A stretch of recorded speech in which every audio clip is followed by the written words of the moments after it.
are souls at stake. Let's give it our best. Let's take them back to the Bible.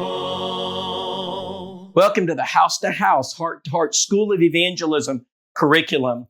Let's talk about contacts, the most important part of the model. Churches sometimes struggle to get them. Let's be intentional. Now, in our school, we give you intentional contacts. Let's review. Intentional contact number one will be new movers. We provide you a list of people moving into your area, and we teach you and train you on how to approach them. Of course, we send them the House to House, Heart to Heart New Movers Edition. We send them the postcard. Then we also give you instructions for making a new mover basket. We train you on how to go to the door, what to say, what not to say. If you get a favorable response, you go to prospecting, send them the compassion cards. And then after 3 weeks, you make the transitional visit, try to turn that into a Bible study.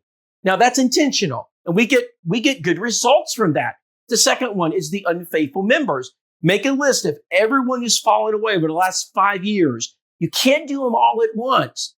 So take a couple of them every month, place them on your prospect list, and overwhelm them with compassion cards. We have a lot of cards designed for unfaithful members. We see a 30 to 70% return rate when you do it this way. Then after the 3 weeks, make your visit and try to help them come back, restore such a one in the manner of meekness. Galatians 6:1-2. So that's an intentional contact. What's your third one? We suggest the bereaved, those who've lost loved ones.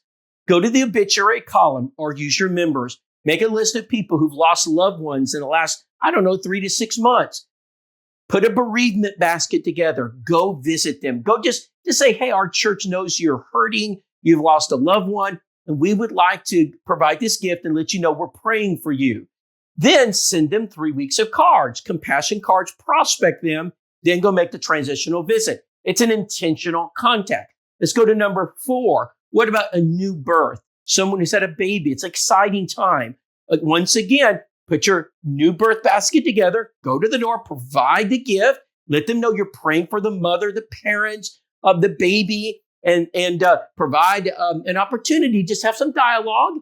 Send them the compassion cards. Okay, do it for 3 weeks, make the transition.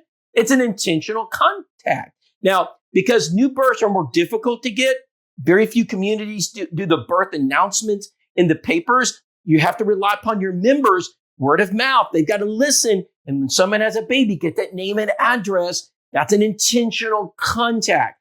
Number 5, let's go to first responders, military personnel. All right, let's go to ambulance service workers, firemen. Let's go to police officers. Let's look at people serving the community. Put a food basket together, deliver it to them, thank them for the service to the community. Now it's time for us to serve you. What can we do for you? Can we pray for you? Send them cards, 3 weeks of cards, thanking them for their service, and let them know you care. Then make that transitional visit an intentional contact. Now, we've given you 5 intentional contacts. Why be intentional? Because they produce at the highest rate. Instead of an at-large contact, these are specific. And they take note of that you're concerned about their well-being. You're concerned about things they're going through. All right. So these are 5 life events, and that's what we're looking for. Life events, people that are going through life events.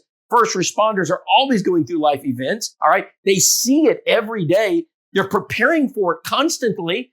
And so the window's open. The church reaches out and loves people. On some, have compassion, making a difference. Remember Jude 22.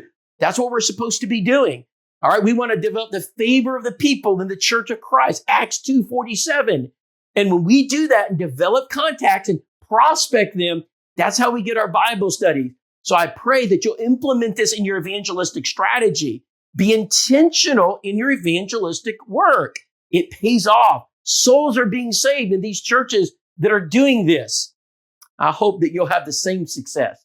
May God bless your soul-saving efforts. We just plant and water, then watch God see the increase start.